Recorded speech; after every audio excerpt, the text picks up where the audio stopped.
7টা কলেজকে পৃথকভাবে একটা বিশ্ববিদ্যালয় আদলে তৈরি করার জন্য একটা বিশেষজ্ঞ কমিটি আছে ইউজিসির চেয়ারম্যানের অধীনে। সেই 7 কলেজের মধ্যে তিতুমির কলেজও আছে, তাদের ব্যাপারেও বিশেষভাবে বিবেচনা করা হচ্ছে সেখানে।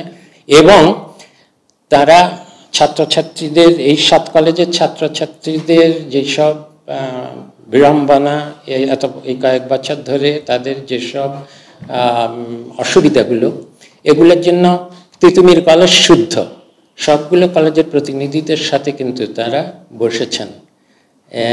এবং এ কারণে বলেছি যে এই পরিপ্রেক্ষিতে, এবং আমাদের মূল উদ্দেশ্য হলো তো কোনটার উপরে বিশ্ববিদ্যালয়ের নাম হলো আর কোনটা হলো না তা না। এই 7 কলেজের অন্তত এই 7 কলেজ, আরও বাংলাদেশে অনেক ভালো ভালো বিশ্ববিদ্যালয় কলেজ আছে। সবচেয়ে ঐতিহ্যবাহী কলেজ হলো রাজশাহী কলেজ, যেটা ঢাকা বিশ্ববিদ্যালয়ের আগে তৈরি হয়েছিল, যে কারণে রাজশাহী কলেজের বিল্ডিংগুলো কিন্তু কার্জন হলের মতো কীভাবে ব্রিটিশ আমলের বহু কাল আগে। আর বিএম কলেজ আছে, আনন্দমোহন কলেজ আছে, এমসি কলেজ আছে, কাজেই অনেক কলেজই তো আছে, কোনোটাকেই তো আর বিশ্ববিদ্যালয় আমরা প্রত্যেক কলেজকে বিশ্ববিদ্যালয় বানানা।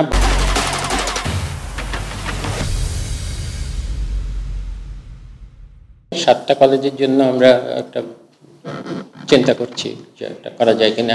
এ কারণে আমরা বলেছি যে তিতুমির বিশ্ববিদ্যালয় দাবি করা, তার থেকে ওরা একটু ছাত্ররা আন্দোলন করা ভালো, কিন্তু একসময় না একসময় তো পরীক্ষা দিতে হবে, এবং এই বয়সে পড়ালেখা না করলে এবং পরীক্ষা না দিলে তো ভবিষ্যতে কিছু করতে পারবে না এরা।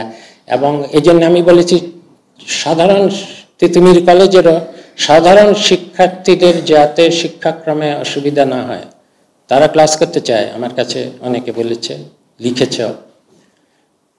এবং জনদুর্ভোগ যাতে না হয়, কর্মসূচি যদি দিতেই হয় সেরকম কর্মসূচি দিতে থাকুক। কিন্তু আমরা মনে করেছি যে এখন যেভাবে যে কমিটি কাজ করছে সেখানে সময় বেঁধে দিয়ে একটা কলেজের ছাত্ররা হঠাৎ করে, মানে একটা কলেজকে হঠাৎ করে সময় সীমার মধ্যে বিশ্ববিদ্যালয় ঘোষণা করা, এটা কোনো যৌক্তিক দাবি না। এবং আমরা এখন থেকে আর এই ধরনের সময় বেঁধে দেওয়া মানে দাবির মুখে এমন সিদ্ধান্ত নেব না যেটা শুধু আমাদের সময়ের না, এটা পরবর্তী অনেক সময়ের, ভবিষ্যতে বহুদিনের জন্য এটা একটা অযৌক্তিক সিদ্ধান্ত করলে সেটা বহুদিনের জন্য একটা বোঝা হয়ে থাকবে। আমরা তো এই অন্তর্বর্তী সরকার এইসব সব দাবি দেওয়া মানার জন্য এখানে আসিনি, আমরা এসেছি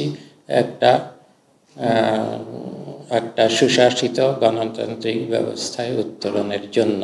সেই ফাঁকে ছোট ছোট যেসব রিফর্ম, দাবি দেওয়া পূরণ না, যেসব রিফর্মগুলো করতে পারবো না।